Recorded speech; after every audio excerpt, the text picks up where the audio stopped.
In this video, we're going to talk about ELO hell existing and 5 other lies that you tell yourself. This is going to break down the biggest misconceptions that you have in Valorant. And if you keep believing in these things, you might never ever climb. But the GameLeap website is the best place to easily surpass your limits and climb to Diamond, Immortal, or even Radiant like so many have before. Use our special Get Good discount code for 50% off to easily climb the ranked ladder. Go check it out right now before it's too late down below.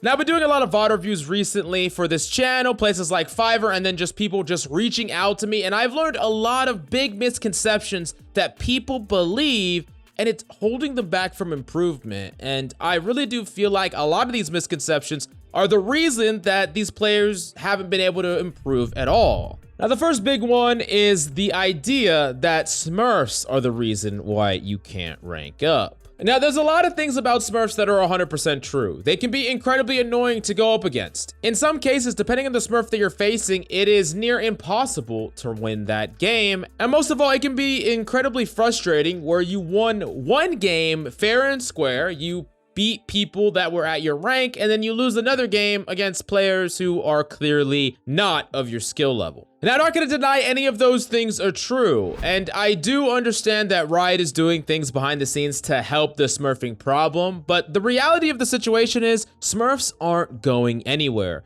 As long as players want to play with their friends that are not of the same rank and they want to just play ranked, as long as people want to, bump up their ego, as long as competitive games exist, Smurfs will exist as well. But this idea that because Smurfs exist means you can't rank up would imply that 0 people could rank up anywhere. I think there are several things that you need to understand. First off, while you always notice when there's a Smurf on the enemy team, it's pretty rare for you to also notice when Smurfs are on your team. And it's pretty likely that they will also be on your team. There are probably many wins that you didn't even realize you won because you had a Smurf on your team as well. In addition, I do think that the total number of those Smurfs that you go up against that are in that quote-unquote unwinnable tier is very infrequent. If a Smurf is far above your rank, the algorithm and the system quickly ranks them multiple ranks past that rank. And this is something that happens incredibly quickly, so Smurfs are quickly ushered out of ranks. That's why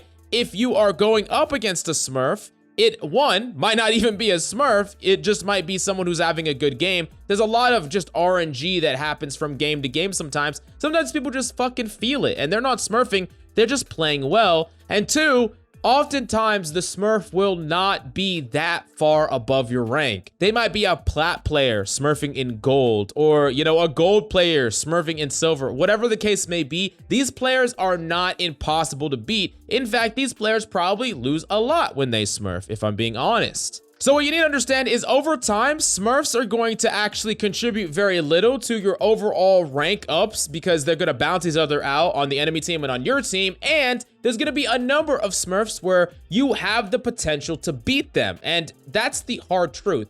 Every single person that has ever climbed has to, at the very least, beat some percentage of Smurfs in addition to a large percentage of the people who are not smurfing in their rank. And that's what it takes to climb, and that's what it takes for anyone to climb. So Smurfs are not the reason why you can't rank up. Now, the next big misconception or lie that people tell themselves is either on both extremes. Meta doesn't matter at all, or meta matters way too much. There are people that will be hypothetically in a rank like silver, and they think meta is something that you have to religiously follow, and if your team isn't locking a meta, there's no way you're gonna win, right? But the reality is, if you play well individually, it doesn't really matter what the fuck your team plays. You're gonna win that game pretty much no matter what, especially the lower in rank down you go, the more this is true. Now, that doesn't also mean that meta doesn't matter at all. It is, one, important to understand what characters are played for what reason, what are each character's role in every composition, because when you go up against the proper comp, the proper meta, or just players playing their characters well and correctly, you need to know what the counter is. You need to understand the game from a deeper level rather than, ooh, I'm gonna see that person, I'm gonna shoot at them. And the last piece of this is there are certain characters that are played because it makes just your job fundamentally easier, right? Having a comp that doesn't have any smokes it can be really abusable by things like ops, and it can be very difficult to win. Now, if you're far and away mechanically better than the enemy, sure, you might win, but if you are just slightly better, or maybe about 50-50, all of a sudden, your composition matters a lot more, and this matters even more so the more you climb. I think having a balanced approach to where you understand the meta, you understand how it's played optimally, but you don't stick to it so much to the point where you already have it in your mind that you lost, or you even intentionally throw because you don't have an optimized meta comp or a comp with like no controllers, for instance. Now, the third big lie that players often tell themselves, or misconception, is this idea that you don't have to learn any lineups or grind your character's abilities in any deeper level than just bare bones basic level. And there is truth to this, and there's falsehood to this. So I know some of you Sova players, or some of you Killjoy players, or whatever, want to play the character, and you never want to learn a lineup, right? And for the most part, you can climb without it. However, as you climb, the likelihood that you don't know certain lineups becomes less and less. It nearly becomes a certain litmus test to an extent. Well, if you dramatically can overcome the fact that you don't know a single freaking dart with your mechanical skill and your decision making, that's fine. But when you reach a certain level, it is almost expected of you to know certain things. As in, you're almost playing the character intentionally stubborn by not learning some things that can get you simple and easy value. And if you're not willing to put in a little bit of work outside of your game to